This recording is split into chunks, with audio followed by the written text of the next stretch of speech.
ইসলাম মানে অন্যরকম হৃদয় কাড়া আলো, ইসলাম মানে চেষ্টা করা হতে আরো ভালো, ইসলাম মানে মায়ায় ভরা মধুর কোনো ফুল, ইসলাম মানে জানা মাত্র ছেড়ে দেয়া ভুল। চারিদিকে শুনছি শুধু একটাই স্লোগান, ইসলাম ছিল। আজ থেকে কয়েক হাজার বছর আগে ইরানের অগ্নিপূজকদের মাথায় আসলো বছরের প্রথম দিন, সেটাকে তারা ফার্সিতে নওরোজ বলতো, মানে নতুন দিন। এই নওরোজ বা নাইরোজ, এই বছরের প্রথম দিনকে অগ্নিপূজকেরা, প্রকৃতি পূজারীরা, পেগানরা তারা বিশেষভাবে পুজো অর্চনা এবং উৎসব হৈহুল্লোড় করে কাটাতো। কেন কাটাতো? কারণ তারা মনে করত, তারা বিশ্বাস করত, বছরের প্রথম দিনটিতে আনন্দ উৎসব এবং হৈহুল্লোড় করে যদি কাটানো যায়, তো প্রথম মুহূর্ত, প্রথম দিনটাকে উৎসব এর মাধ্যমে কাটালে সারা বছর ভালো থাকা যাবে, সুখে থাকা যাবে, স্বাচ্ছন্দ্যে থাকা যাবে, উৎসবে থাকা যাবে। এই ভুল বিশ্বাস এবং এই কুসংস্কারাচ্ছন্ন আকীদার উপর ভিত্তি করে সেই অগ্নিপূজকেরা তারা বছরের প্রথম দিনকে উৎসবের সময় এবং উপলক্ষ হিসাবে স্থির করল।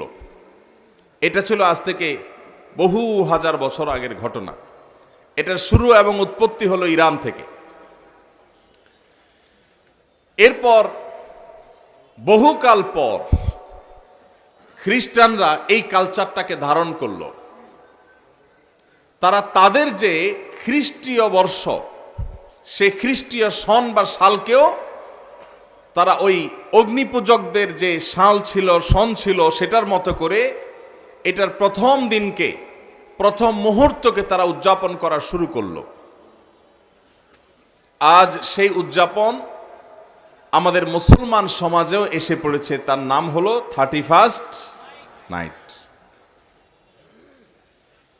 এই 31st নাইটের এই কালচার, এটা এসেছে অগ্নিপূজকদের কাছ থেকে, খ্রিস্টানদের ঘাড় হয়ে এখন সেটা মুসলমানদের সমাজেও বসবাস করছে, টিকে আছে।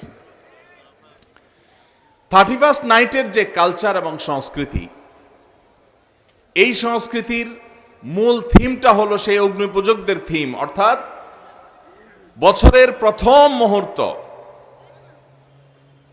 এই সময়টাকে যখনই রাত 12টা 1 মিনিট হবে, 31শে ডিসেম্বর, 31st নাইট, 31 ডিসেম্বর রাত 12টা পার হয়ে যখন 12টা 1 হয়ে যাবে, তখনই সব পটকা ফুটিয়ে, আতশবাজি করে, ফানুস উড়িয়ে, হৈ হুল্লোড় করে, গান বাজনা করে, উৎসব করে, ফুর্তি করে এই মুহূর্তকে কাটিয়ে তারা সারা বছর ভালো থাকতে চায়, উৎসবে থাকতে চায়, খুশিতে থাকতে চায়। এই চিন্তাধারা, এই ধ্যান ধারণা এসেছে অগ্নিপূজকদের কাছ থেকে। আমরা মুসলমানের সন্তান, মুহাম্মদুর রাসূলুল্লাহ সাল্লাল্লাহু আলাইহি ওয়াসাল্লামের উম্মত, তার অনুসারী। আল্লাহর লাখ কোটি শুকর, আল্লাহ তাআলা এরকম কুসংস্কারাচ্ছন্ন, অযৌক্তিক, হাস্যকর, বাস্তবতা বিবর্জিত বিশ্বাস এবং কুসংস্কার থেকে আল্লাহ তাআলা আমাদের মুসলমানদেরকে হেফাজতে রেখেছেন, আলহামদুলিল্লাহ। আল্লাহ রাব্বুল আলামিন রাত এবং দিনের পরিবর্তন, বছরের মাসের পালাবদল করেন, মানুষ যাতে শিক্ষা গ্রহণ করে যে মানুষের পৃথিবীতে বেঁচে থাকার জন্য রাতের প্রয়োজন যেমন আছে, দিনের প্রয়োজন আছে, ঋতুর পরিবর্তনের প্রয়োজন আছে। এই সবগুলো মানুষের প্রয়োজনে আল্লাহ তাআলা দিয়েছেন। মানুষ সেখান থেকে শিক্ষা গ্রহণ করবে, দার্স হাসিল করবে, সেখান থেকে মানুষ আল্লাহ রাব্বুল আলামিনের কৃতজ্ঞতা আদায় করবে। এই জন্য আল্লাহ তাআলা এগুলো দিয়েছে। আল্লাহ তাআলা বছরের পালাবদল এজন্য দেননি যে মানুষ সেটাকে ফুর্তি করবে, উৎসব করবে, উৎসব এবং ফুর্তি করে কাটাবে। ভাইয়েরা আমার, সবচেয়ে দুর্ভাগ্যের ব্যাপার, সবচেয়ে হাস্যকর ব্যাপার হলো আজকের পৃথিবীতে যারা নিজেদেরকে বিজ্ঞান মনস্ক দাবি করে, যে মানুষগুলো নিজেদেরকে বিজ্ঞান এর অনুসারী মনে করে, সেই মানুষগুলো সেই হাজার হাজার বছর আগের অগ্নিপূজকদের সেই হাস্যকর এবং মিথ্যা বাস্তবতা বিবর্জিত বিশ্বাসকে তারা ধারণ করে আছে। বছরের প্রথম মুহূর্তকে আনন্দ উৎসব করে, হই হুল্লোড় করে, ফুর্তি করে, আতশবাজি করে, ফানুস উড়িয়ে কাটালে যদি মানুষ ভালো থাকে, সারা বছরটা যদি ভালো যায়, তাহলে প্রতিদিন সকালে নতুন দিনের ভোরে, নতুন মাসের শুরুতে, নতুন সপ্তাহের শুরুতে, যে কোনো নতুন কিছুর শুরুতে মানুষ এভাবে ভালো উৎসব করে, ফুর্তি করে, আনন্দ করে, হই হুল্লোড় করে কাটিয়ে তারা সারা মাস সারা সপ্তাহ ভালো থাকতে পারত। বছরের প্রথম মুহূর্ত আনন্দ উৎসব করলে সারা বছর ভালো থাকা যায়, এটা কি সত্য না মিথ্যা? এর কোনো বৈজ্ঞানিক ভিত্তি আছে? এর কোনো শরঈ ভিত্তি আছে? নাই। আল্লাহ রাব্বুল আলামিন আমাদেরকে সেই দ্বীনের অনুসারী করেছেন, যে দ্বীনে প্রতিদিনের সকালকে আমরা আল্লাহর জিকিরের মাধ্যমে উদযাপন করি। আলহামদুলিল্লাহ। আল্লাহ তাআলা আমাদেরকে সেই দ্বীনের অনুসারী করেছেন, যে দ্বীনের প্রত্যেক শুরুকে আমরা আল্লাহর নাম দিয়ে উদযাপন করি, শুরু করি, সূচনা করি। আল্লাহ রাব্বুল আলামিন এই সমস্ত কুসংস্কার থেকে আমাদেরকে, আমাদের সমাজকে হেফাজত থাকার তৌফিক দান করুন। ভাইরা আমার, যার আগমন আনন্দের কারণ হয়, যার আগমন আনন্দের কারণ হয়, তার বিদায় বেদনার কারণ হয়। ঠিক না বে ঠিক? এই উসুল, এই মূলনীতির সাথে আপনারা কি একমত না দ্বিমত? কেউ আসলে, যাকে দেখলে আপনার খুশি হয়, ভালো লাগে, তিনি যদি হারিয়ে যান, তাকে যদি আপনি মিস করেন, হারিয়ে ফেলেন, তাহলে আপনার কি খুশি লাগে না খারাপ লাগে? খারাপ লাগে। যিনি আসলে আপনি আনন্দিত হন, তিনি চলে গেলে আপনার আবার বেদনাও হয়। এই উসুল ঠিক আছে না বে ঠিক? ঠিক। নতুন বছর এটা আসলে যদি আমাদের খুশি হতে হয়, উৎসব করতে হয়, হই হুল্লোড় করতে হয়, আতশবাজি করতে হয়, ফানুস উড়াতে হয়, পটকা ফুটাতে হয়, গান বাজনা করতে হয়, তাহলে বছরের, নতুন বছরের আগমন যদি আনন্দের কারণ হয়, যেই 12টা 1 মিনিটে নতুন বছরকে তুমি বরণ করেছো হে যুবক, তার 1 মিনিট আগেই তো একটি বছর পরিসমাপ্ত হয়েছে, বিদায় নিয়েছে। বছরের আগমন যদি তোমার আনন্দের কারণ হয়, তাহলে বছরের বিদায় কেন তোমার বেদনার কারণ হয়নি? বছরের আগমনে তুমি যে হাসছো, আনন্দ করছো, কই তোমাকে তো বছরের বিদায়ে কাঁদতে দেখিনি। তোমার এই ইলজিক্যাল, তোমার এই অযৌক্তিক, তোমাদের এই হাস্যকর বাস্তবতা বিবর্জিত এই চেতনা, এই বিশ্বাস, এই কালচার, এই সংস্কৃতি, এটা এ মাটির নয়, এ মাটির মানুষের নয়। এখানকার মানুষের কালচার এবং সংস্কৃতির সাথে এই 31st নাইটের কোনো চুল পরিমাণ সম্পর্ক নাই। কিন্তু দুর্ভাগ্যের বিষয়, গত কয়েক বছর, বেশ কয়েক বছর ধরে আমাদের দেশে এই 31st নাইটের এই কালচারকে আমদানি করা হয়েছে, স্টাবলিশ করা হয়েছে, প্রতিষ্ঠিত করা হয়েছে, এটাকে নার্সিং করা হয়েছে, এটাকে পরিপালন করা হয়েছে, এটাকে নানাভাবে প্রচার করা হয়েছে, প্রচারণা করা হয়েছে, সমাজের রন্ধ্রে রন্ধ্রে এটাকে ছড়িয়ে দেওয়া হয়েছে। ঢাকা শহরে, চট্টগ্রাম শহরে, ময়মনসিংহ শহরে, খুলনা শহরে, বড় বড় শহরগুলোতে, এমনকি গ্রামেও 31st নাইটে 31শে ডিসেম্বর রাত 12টা 1 মিনিটে যে দৃশ্য দেখা যায়, সেটা কোনো মুসলমান সমাজে কখনো শোভনীয় হতে পারে না। ভাইরা আমার, আমরা পলিটিক্যাল ফ্যাসিজমের কথা বলি, রাজনৈতিক ফ্যাসিস্টদের কথা বলি, আমরা কালচারাল ফ্যাসিস্টদের কথা বলি না।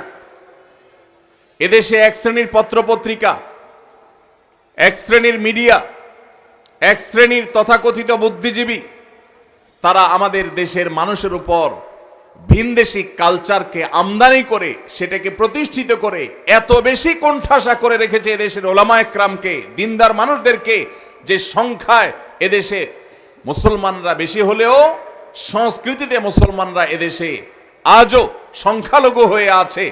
আমরা সংখ্যাতে অনেক বেশি হলেও আমাদের কালচারে, আমাদের সংস্কৃতিতে আমরা সংখ্যালঘুর মতো। আমাদের উপরে চাপিয়ে দেওয়া হচ্ছে ভিনদেশি সংস্কৃতি।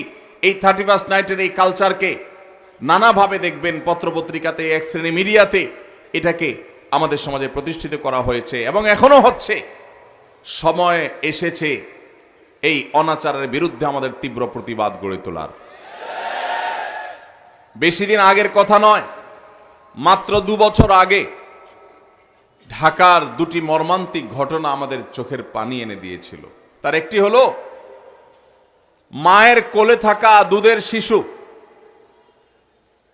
31st নাইটের বিকট আওয়াজে, পটকার বিকট আওয়াজে, আতশবাজির বিকট আওয়াজে সে দুধের শিশু মারা গিয়েছিল। বিষয়টা আদালত পর্যন্ত গড়িয়েছিল, কিন্তু বিচারহীনতার এই দেশে ওই ঘটনার দায় কাউকে নিতে দেখা যায়নি, কাউর কোনো দোষী সাব্যস্ত করতে দেখা যায়নি।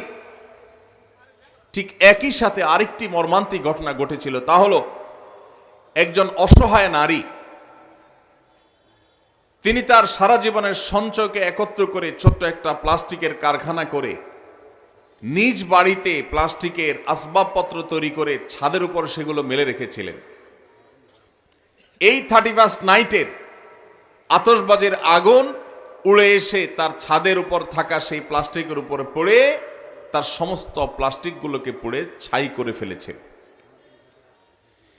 এই যে মায়ের কোলে থাকা শিশুর মৃত্যু, আরেকজন অসহায় নারী উদ্যোক্তার সর্বস্ব হারিয়ে যাওয়া, আতশবাজির আগুনকে অপরাধীর কাঠগড়ায় দাঁড় করিয়ে চিরতরে নিষিদ্ধ করার বিচার করবার জন্য এই 2টি ঘটনা কি যথেষ্ট নয়? কিন্তু ভাইরা, প্রতি বছর প্রশাসনের ভাইরা, পুলিশ, বিভিন্ন সেক্টরে যারা আইন শৃঙ্খলা রক্ষা করার দায়িত্বে নিয়োজিত আছেন, তারা প্রতি বছরই প্রায় এই আহাজারি করেন যে 31st নাইট উপলক্ষে কোনো প্রকার পটকা ফুটানো যাবে না, আতশবাজি করা যাবে না, ফানুস উড়ানো যাবে না। প্রতি বছরই তারা হাহাকার করেন, আর্তনাদ করেন। এই বছরও তারা ইতোমধ্যে ঘোষণা জারি করেছে যে 31st নাইট উপলক্ষে কোনো ফানুস উড়ানো যাবে না, কোনো আতশবাজি চলবে না, কোনো ফটকা উড়ানো চলবে, বাজানো চলবে না। কিন্তু কে শুনে কার কথা? ঢাকার মতো, চট্টগ্রামের মতো এবং অন্যান্য বড় বড় জেলা শহরগুলো যেগুলো আছে, সমস্ত শহরের মতো যেই জায়গাগুলোতে বৈদ্যুতিক তার আমাদের মাথার উপরে জালের মতো বিছানো আছে, এই আতশবাজির আগুন যেই কোনো সময়, যেই কোনো এলাকায় শত শত হাজারো মানুষের আগুনে পড়ে ছাই হওয়ার কারণ হওয়ার আগেই এই 31st নাইটের এই অপসংস্কৃতিকে ঝেঁটিয়ে আমাদের সমাজ থেকে বিদায় করতে হবে। ভাইরা আমার, সংস্কৃতির উৎপত্তি হলো ধর্ম। সংস্কৃতি কখনো অঞ্চল ভিত্তিক হয়, ভাষা ভিত্তিক হয়, ধর্ম ভিত্তিক হয়।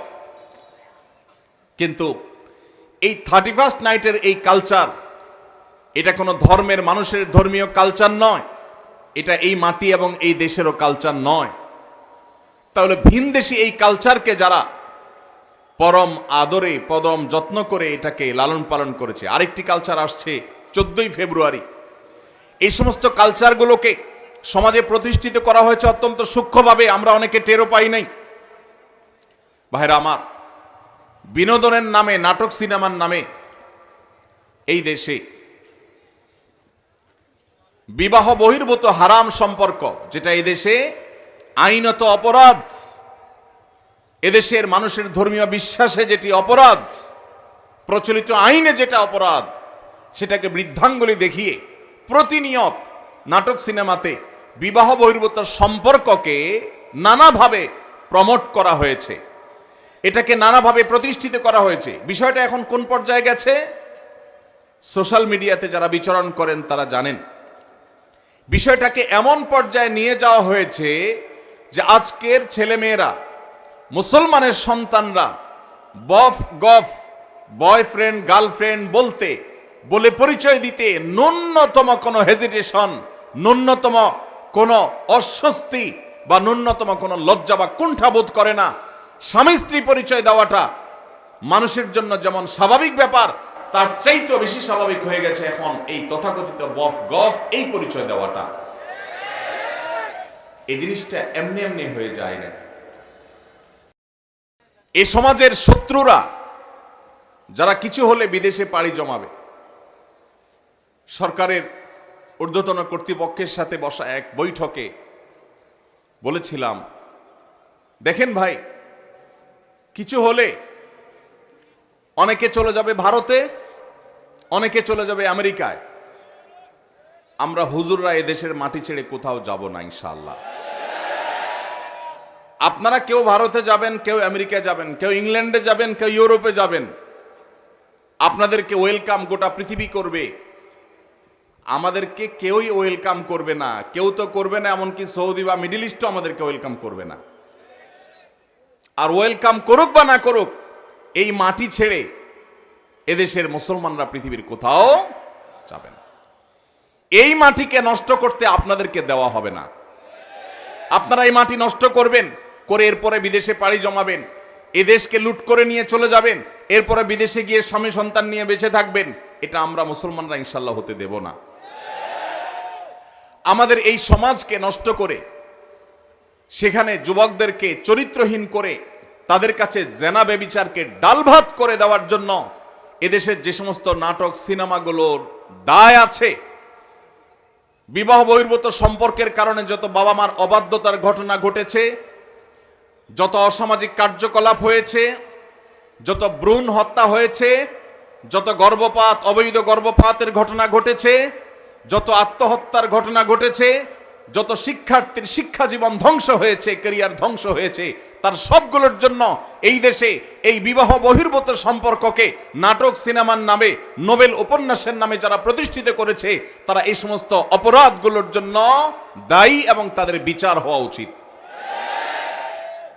আজ আমার মুসলমানের সন্তান, আমার যুবক ভাই, সে তার হারাম সম্পর্ক আছে কোনো মেয়ের সাথে, সে পরিচয় দিতে তার ন্যূনতম কুণ্ঠা হয় না। এক সময় কুণ্ঠা হতো, এর দায় আরেকটি জায়গায় গিয়ে পড়ে, সেটা হলো শিক্ষার নামে পাঠ্যপুস্তকের মধ্যে বিবাহ বহির্ভূত সম্পর্ককে স্বাভাবিকরণের একটা প্রচেষ্টা গত কয়েক বছর ধরে চলে আসছে। এটা নিয়ে আমরা কাজ করেছি। বছর দুয়েক আগে একবার সরকারের একটা এজেন্সির সাথে একটা দীর্ঘ বৈঠক হয়েছিল আমার এ বিষয়ে। সেখানে নোট নিয়ে গিয়েছিলাম, বলেছিলাম, ভাই বলেন, মুসলমান তো বটে, এদেশের হিন্দু, এদেশের খ্রিস্টান, এদেশের বৌদ্ধ, এদেশের যে কোনো ধর্মের মানুষের অনুসারীরা তারা কি বিবাহ বহির্ভূত সম্পর্ককে অ্যাপ্রিসিয়েট করে কি করে না, এটার উত্তর আমাকে দেন।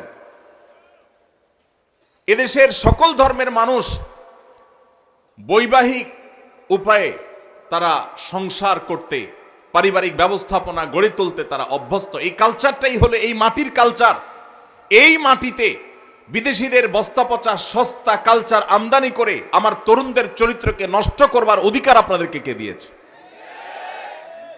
দুর্ভাগ্যজনক হলেও সত্য, আজ পাঠ্যপুস্তকগুলোতে শিক্ষার নামে আমরা দেখেছি গত বহু বছর ধরে আমাদের তরুণ তরুণীদেরকে, আমাদের কিশোর কিশোরীদেরকে অবৈধ সম্পর্ক করবার জন্য তাদেরকে নানাভাবে প্ররোচনা দেওয়া হয়েছে, তাদেরকে নানাভাবে উৎসাহিত করা হয়েছে। নবম শ্রেণী জানার জন্য সপ্তম শ্রেণী বইয়ে এই গল্প পর্যন্ত ছিল যে কোনো ছেলে স্কুলের কোনো মেয়ের সাথে হারাম সম্পর্ক করলে বাবা মা যদি সেখানে বাধা দেয়, তাহলে সেক্ষেত্রে বাবা মার সে বাধা দেওয়া অন্যায়, এটা তাদের নৈতিক, এটা তাদের অধিকার, এটা তাদের চাওয়া। পশ্চিমাদের অনেক ভালো দিক আছে, তারা জ্ঞানে বিজ্ঞানে অবকাঠামোতে অনেক কিছুতে তারা আমাদের চাইতে এগিয়ে আছে, কিন্তু পরিবার ব্যবস্থাপনায় তারা আমাদের থেকে কতটা পিছিয়ে আছে? জ্ঞানে বিজ্ঞানে অবকাঠামোতে, শিল্পে, উন্নতিতে তারা যদি আমাদের চাইতে 500 বছর এগিয়ে থাকে, পারিবারিক ব্যবস্থাপনায় আমরা তাদের চাইতে 1000 বছর এগিয়ে আছি আলহামদুলিল্লাহ। অতএব তাদের কাছ থেকে বস্তাপচা সস্তা কালচার আমদানি করে আমাদের দেশের এই কালচারকে ধ্বংস হতে দেওয়া যাবে না।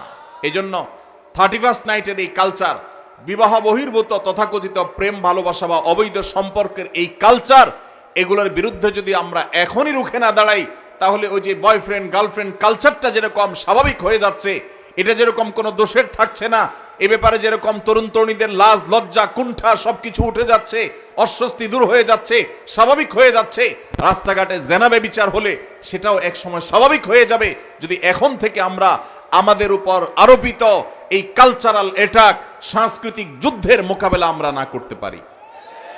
ভাইরা আমার, সেজন্য আপনারা যারা ওয়াজ মাহফিলে এসেছেন, আপনারা বেশিরভাগ মানুষ 31st নাইটের ফানুস উড়াবেন না আমি জানি, আপনারা বেশিরভাগ মানুষ 31st নাইট উদযাপন করবেন না আমি জানি, তারপরও আপনাদেরকে কথাগুলো বলার উদ্দেশ্য হলো সমাজের প্রত্যেকটা জায়গা জায়গায় মসজিদে মসজিদে এই অপসংস্কৃতি প্রতিরোধ কমিটি গড়ে তুলতে হবে এবং উদ্যোগ নিতে হবে যে আমাদের তরুণদের কেউ যদি এই উচ্ছৃঙ্খল কাজ করতে যায়, কেউ যদি রাত 12টা 1 মিনিটে বিকট আওয়াজে আবারও কোনো মায়ের কোলে থাকা শিশুকে হত্যা করতে উদ্যত হয়, আবারও যদি কোনো অসহায় নারী উদ্যোক্তার সব পুড়িয়ে ছাই করে দিতে উদ্যত হয়, তাহলে তার সে কালো হাত থামিয়ে দিতে হবে, তাকে আইন শৃঙ্খলার কাছে সোপর্দ করতে হবে।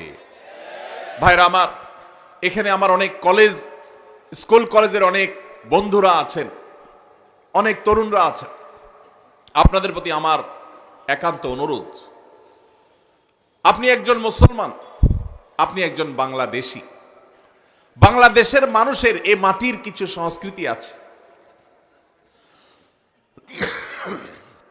মুসলমান হিসাবে আপনার কিছু সংস্কৃতি আছে। মনে রাখবেন, যে কোনো জাতির আত্মপরিচয়, তাদের আইডেন্টিটি, এটা তাদের সংস্কৃতির মধ্য দিয়ে টিকে থাকে। যে জাতি অন্যদের সংস্কৃতিতে হারিয়ে যায়, তাদের আত্মপরিচয় আর থাকে না, একসময় তারা বিলীন হয়ে যায়, হারিয়ে যায়। আমাদের এই দেশকে, এই দেশের মানুষকে, আমাদের আত্মপরিচয়কে নষ্ট করে দেওয়ার জন্য হাজারটা ষড়যন্ত্র আছে। এই জন্য বিনোদনের নামে, আনন্দ ফুর্তির নামে, শিক্ষার নামে এই সমস্ত অপসংস্কৃতি প্রবেশ করে। আমার গত কয়েক মাসে বেশ কয়েকবার কয়েকটা মিনিস্ট্রিতে যাওয়ার সুযোগ হয়েছে, বিভিন্ন কাজে বলতে জাতীয় স্বার্থে বা দিনী স্বার্থেই, আমার ব্যক্তিগত কোনো কাজ বা আমার ফাউন্ডেশনের কোনো কাজে যাইনি কখনো। আমি অবাক হয়েছি যে একাধিকবার আমি শিক্ষা মন্ত্রণালয়ে যাওয়ার সুযোগ হয়েছে, মাননীয় শিক্ষা উপদেষ্টার সাথে বৈঠকের সাক্ষাতের সুযোগ হয়েছে। আমি প্রতিবার লক্ষ্য করেছি অন্য যে কোনো মন্ত্রণালয়ের তুলনায় শিক্ষা মন্ত্রণালয়ে বিদেশিদের আনাগোনা সবচাইতে বেশি। ওয়েটিং রুমগুলোতে বিভিন্ন শ্রেণী পেশার মানুষ অপেক্ষা করেন, সরকারের দায়িত্ব পালনরত মন্ত্রী বা উপদেষ্টাদের সাথে সাক্ষাতের জন্য অনেকেই যান। কিন্তু আমি বিস্মিত হয়েছি, যতবার আমি ঢু মেরেছি বা গিয়েছি শিক্ষা মন্ত্রণালয়ে, আমি লক্ষ্য করেছি আমার দেশি ভাইদের চাইতে ভিনদেশীদের আনাগোনা কোনো অংশে কম না, বরং কোনো কোনো ক্ষেত্রে চোখে পড়ার মতো বেশি। আমার প্রশ্ন হলো, আমার দেশের ছেলেমেয়েরা কি পড়বে না পড়বে এটা নিয়ে বিদেশিদের এত মাথা ব্যথার কারণটা কি? তারা আমাদের সন্তানদের মগজ ধোলাই করার জন্য তাদের এজেন্ডা বাস্তবায়ন করতে চায়। এক শ্রেণীর মিডিয়া, এক শ্রেণীর বুদ্ধিজীবী বিদেশিদের টাকা খেয়ে, তাদের কাছ থেকে বিভিন্ন ফান্ড পেয়ে সেগুলোকে হালাল করার জন্য আমাদের সন্তানদের মনে, মননে, মগজে, চিন্তায়, চেতনায় বিষ ঢুকিয়ে দিতে চায়। আর সে বিষ আজ বিষাক্ত করে আমাদের সন্তানদের চরিত্রকে নষ্ট করে ফেলেছে। আমি একটা কথা প্রায় বলি, চরিত্রে কালিমা লাগেনি এমন তরুণ, এমন তরুণী আজ সোনার হরিণ হয়ে গেছে। গত 10 বছর, 20 বছর, 30 বছর আগেও আমাদের দেশের এত দুরবস্থা ছিল না। আমি এই জন্য যে কথাটি বলছিলাম, আমরা পলিটিক্যাল ফ্যাসিজমের বিরুদ্ধে কথা বলি, কিন্তু কালচারাল ফ্যাসিজমের বিরুদ্ধে আমরা কথা বলি না। আমাদের উপরে যে সাংস্কৃতিক যুদ্ধ চাপিয়ে দেওয়া হয়েছে, আমরা মুসলমানের সন্তান মুখে দাবি করছি, কালিমা মুখে পাঠ করছি, অথচ আমার আচার আচরণে, আমার চিন্তা চেতনায়, আমার মননে, আমার মানসিকতায় ভিনদেশীদের চিন্তা চেতনা এমনভাবে গ্রাস করে ফেলছে যে আমি নিজেও টের পাচ্ছি না, ধ্বংসের দ্বারপ্রান্তে আমি চলে যাচ্ছি।